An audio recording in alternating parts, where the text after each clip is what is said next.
Okay, we're doing a blog entry for 6/14/2010.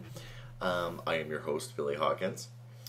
Let's see. Over the weekend, it was Wisconsin Pridefest, or I should say Milwaukee Pridefest, found at pridefest.com.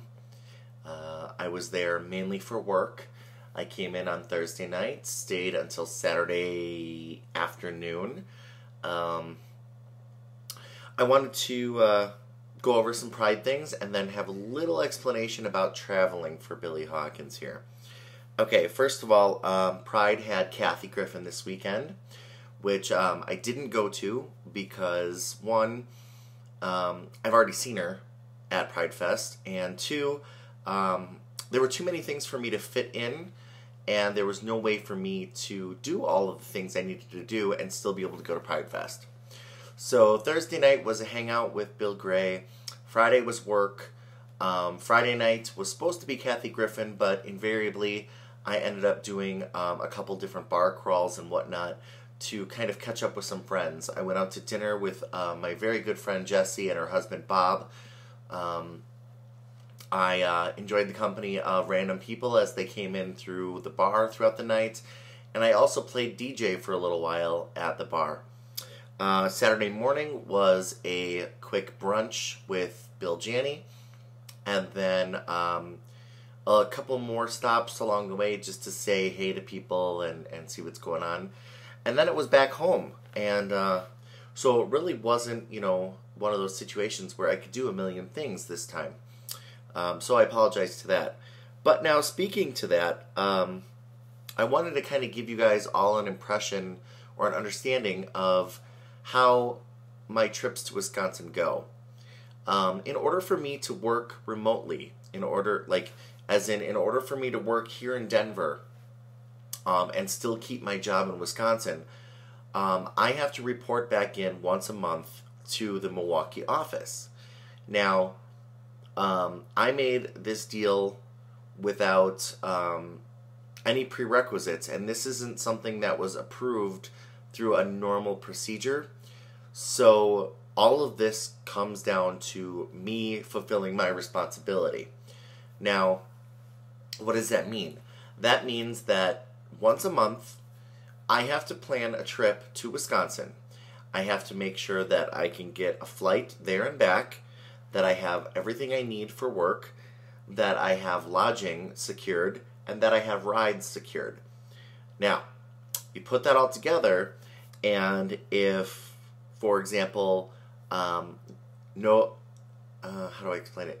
Normally I would stay at Bill Gray's house, but if he isn't available or has company already, then that's out, which means that I have to find another place to sleep, otherwise I have to rent a hotel.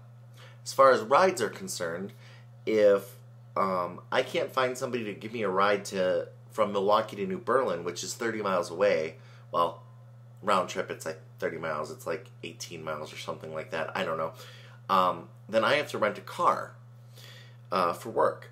And if I make this plan with work to go on a certain date to be in Wisconsin, and I can't get that flight through Tony's benefits, then I have to secure a flight by myself, which means that I'm paying full price.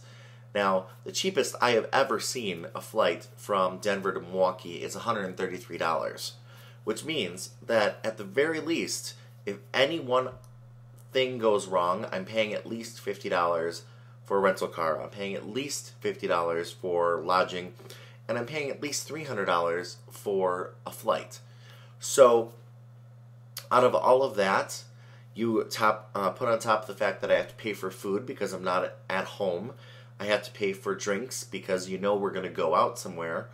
And any other things that I want to do, gasoline for the car, etc., all has to come out of a budget.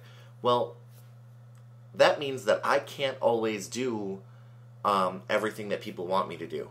So please know that if you invite me somewhere, or you ask me to do something, or you know that I'm coming into Wisconsin and I don't get a chance to see you, hang out with you, whatever, it's not because of you. It's usually because I can't make that kind of a commitment to something that I can't afford, especially with this new house. And as most of you know, I am moving in less than 8 days, and it's going to take a big chunk of money out of my life. So there's that. Now, so I guess this applies to family and friends who get disappointed when I can't come visit them at the house, or can't come visit them up in Green Bay or Madison or something like that. It's not that I don't want to. I mean, I would love to go do just a random visit with friends and family or whatever. But most of the time, the primary focus of the trip is work. And if I can fit in friends and some social time around that, then I will. And like this last time, I stayed at my old stomping ground. I stayed above, upstairs from Fluid, and thank you to Joe for that. He let me crash on his couch, which meant that I had about a mile radius in which to travel, because I didn't have a rental car, I wasn't in a hotel, and thankfully I was given, a friend of mine gave me a ride to work, and my friend Jesse picked me up for dinner from work.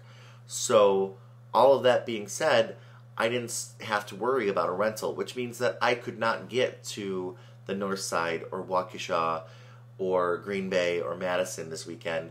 And with everybody flying this weekend into and out of Milwaukee for Pridefest, the only flight I could get was a 5 p.m. Saturday afternoon flight back to Denver. Otherwise, I would have had to wait until Wednesday to get a flight back to Denver. On standby, that is. So, that being said, I hope that all makes sense to you. And I think what I'll do is I will post an older video combined with this one of a walkthrough of our house as it was being built. So I hope you enjoy. I will talk to you later. Bye.